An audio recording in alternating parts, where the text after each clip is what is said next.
అడుగుదాం సార్. కృష్ణారెడ్డి గారు, సార్ దక్షిణాది రాష్ట్రాలకు జరిగే అన్యాయంపై మీరేమంటారు? ఇందాక కోటేశ్వరరావు గారు కూడా అన్నారు, నిజంగా దక్షిణాది రాష్ట్రాలకు అన్యాయం జరుగుతోంది ఒక విధంగా అన్నారు. మరి మీ వెర్షన్ ఏంటి?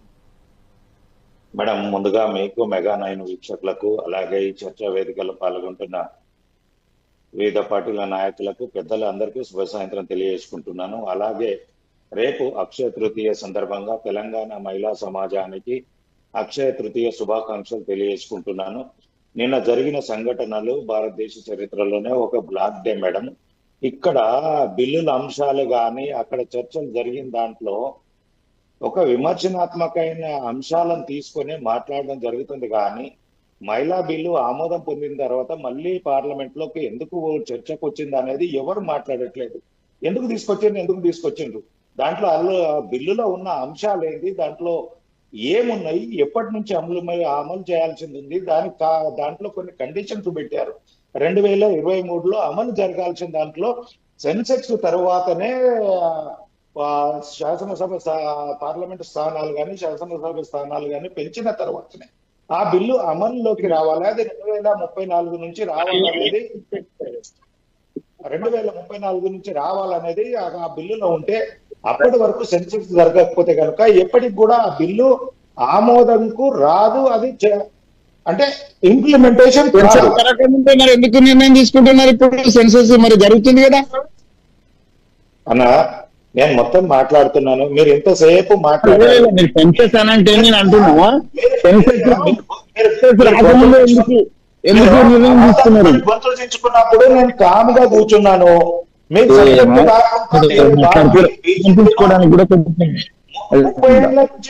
30 ఏళ్ల నుంచి మహిళా బిల్లును ఆమోదించడానికి మీ ప్రభుత్వం 15 ఏళ్ళు 20 ఏళ్ళు అధికారంలో ఉంటే మీకు చేత కాలేదు. కానీ ఇప్పుడు వచ్చేసి బీజేపీ తీసుకొచ్చిన దానికి వంకలు పెట్టడు, దానికి వెనకాలేసి ముందేసి కొండలేసి లాగి బిల్లును పాస్ కాకుండా చేస్తున్నారు.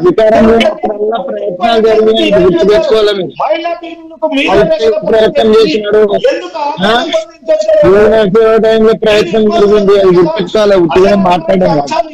వచ్చి ఉంటాయి కదా. మీకు 30 ఏళ్ళ నుంచి ఎలాంటి అటాకులు వచ్చినాయి కూడా ఈ రోజు కూడా వచ్చి ఉంటాయి కదా. దాన్ని ఎందుకు పాజిటివ్గా తీసుకోవడం లేరు? 30 ఏళ్ల నుంచి మీరెందుకు చేయలేకపోయిండ్రు? మీ ప్రభుత్వం ఉంది కదా. ఆ రోజు కూడా కొన్ని అప్లికేషన్స్ వచ్చి బిల్లులు ఆగిపోయినాయి. ఈ రోజు కూడా అలాగే వచ్చింది. ఒక చిత్తశుద్ధిని సింగిస్తున్నారు మీరు. దాన్ని వెనుక కోటి ముందు కోటి, ఇలా కాకపోతే అలా, అలా కాకపోతే ఇట్లా, ముందు కంటే వెనుక కంటే 2 కంటే ముందు కానీ బిల్లుని పాస్ కాకుండా చేస్తున్న చరిత్ర, మహిళలకు ద్రోహం చేస్తున్న చరిత్ర ఏదైనా ఉన్నదంటే అది కాంగ్రెస్ పార్టీకే. ఆ చిత్తశుద్ధి లేకుండా ఈ రోజు ఏదో ముందుకు తీసుకొచ్చిన ముత్పత్తులు రాలగొట్టమనే విధంగా కాంగ్రెస్ ప్రవర్తించడము, పేదలు కూడా మాట్లాడడం అనేది సముచితంగా లేదు. మీరు ఒక అంశాన్ని గుర్తుపెట్టుకోండి, దానికి బలమైన మద్దతు తెలపండి. దాన్ని ఏదైనా లోపాలు ఉంటే కనుక సరిచేసే విధంగా పార్లమెంట్ లో ముందే చెప్పాల్సింది కదా. ఎగ్జామ్ రాసే ముందు మీరే ఆన్సర్ షీట్ ఇవ్వాల్సింది, దాని తర్వాత మేము ఎగ్జామ్ రాస్తాం. పార్లమెంట్ పెట్టిందే చర్చకు.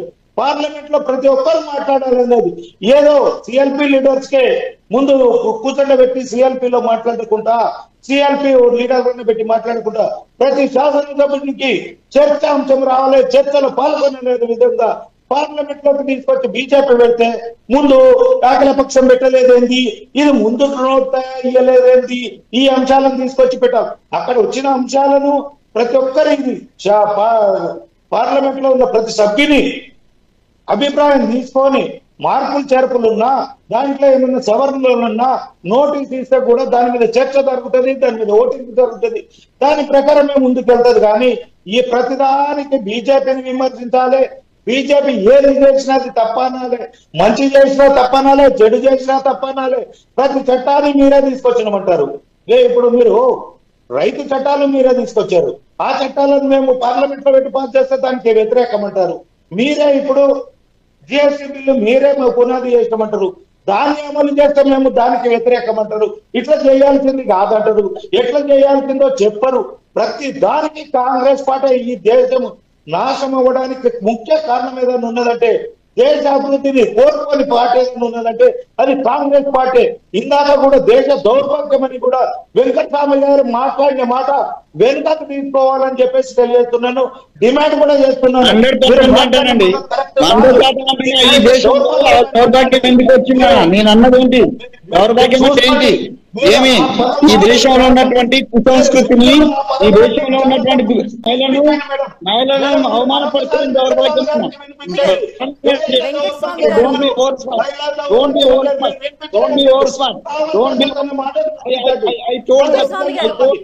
ఈ దేశంలో మహిళలను అవమానపరచడం దురదృష్టకరమైన.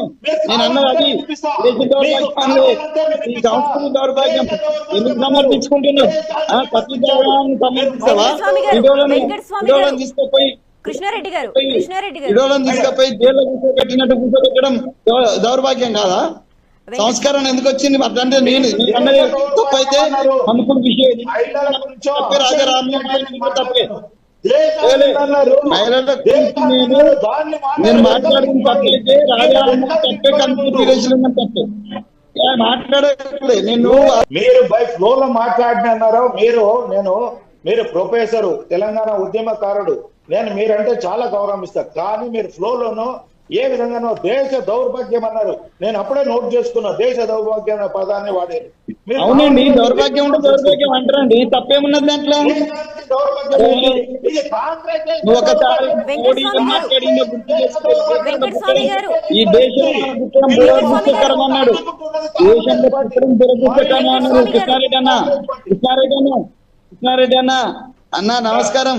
కృష్ణారెడ్డి అన్న, ఈ దేశంలో పుట్టడము ఇది ఏం దేశము అని అడిగిండు మోడీ అడిగిండు. ఈ దేశం ఏం దౌర్భాగ్యం ఇక్కడ పుట్టడము, లేకపోతే ఈ దేశంలో పుట్టడం అవమానకరము, ఈ దేశం ఏం పరిస్థితి ఉన్నదని కాంగ్రెస్ ప్రభుత్వం విమర్శిస్తూ విదేశాలలో పోయి కూడా అన్నాడు, ఇక్కడ కూడా అన్నాడు. అదొకసారి ఓటు చేసుకో అన్నా. దేశ ప్రతిష్టను బయట దేశాలలో మోడీ మాట్లాడినాడు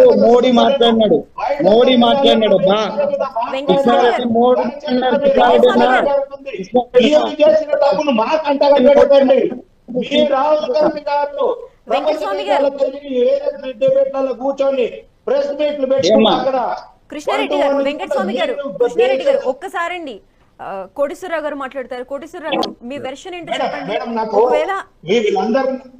వీళ్ళందరూ బీజేపీనే టార్గెట్ చేశారు. నాకు ఒక అవకాశం ఇవ్వండి. ఎందుకంటే ప్రతి వాళ్ళు బీజేపీని టార్గెట్ చేస్తున్నారు. బీజేపీ 30 ఏళ్ల నుంచి కూడా కాంగ్రెస్ ఆ బిల్లును పాస్ కాకుండా చేసుకుంటా ఏదో ఇంత చూసితోటి ముందుకు తీసుకొస్తే వీళ్ళు బీజేపీని విమర్శించడానికే కూతున్నారు. బీజేపీ తీసుకొచ్చిన మంచిదాన్ని దాన్ని ఏదో విధంగా చేసి పాస్ చేసుకుందాం అనేది మంచి అంటాం. సమర్థించాం.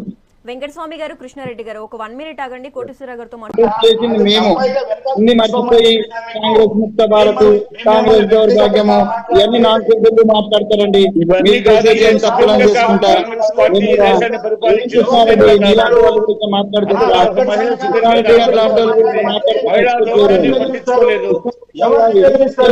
మాట్లాడతారు అనుకోలేదు, ఇంత బుద్ధిగా మాట్లాడతారు అనుకోలేదు.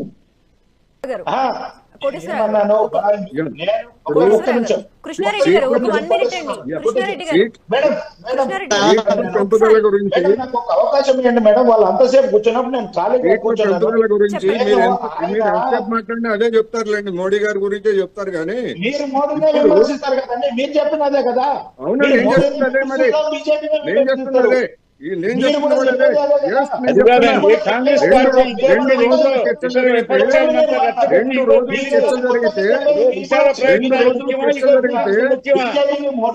రోజులు చర్చ జరిగితే బిల్లులో ఏమైనా మార్పులు చేశారా? కేంద్ర ప్రభుత్వం ఇస్తున్నటువంటి పెన్షన్ ఎంత? అది సూటిగా చెప్పండి మీరు కానీ, కృష్ణారెడ్డి గారు కానీ. ప్రశ్నించాడు ఈ రోజు కోటేశ్వరరావు గారు.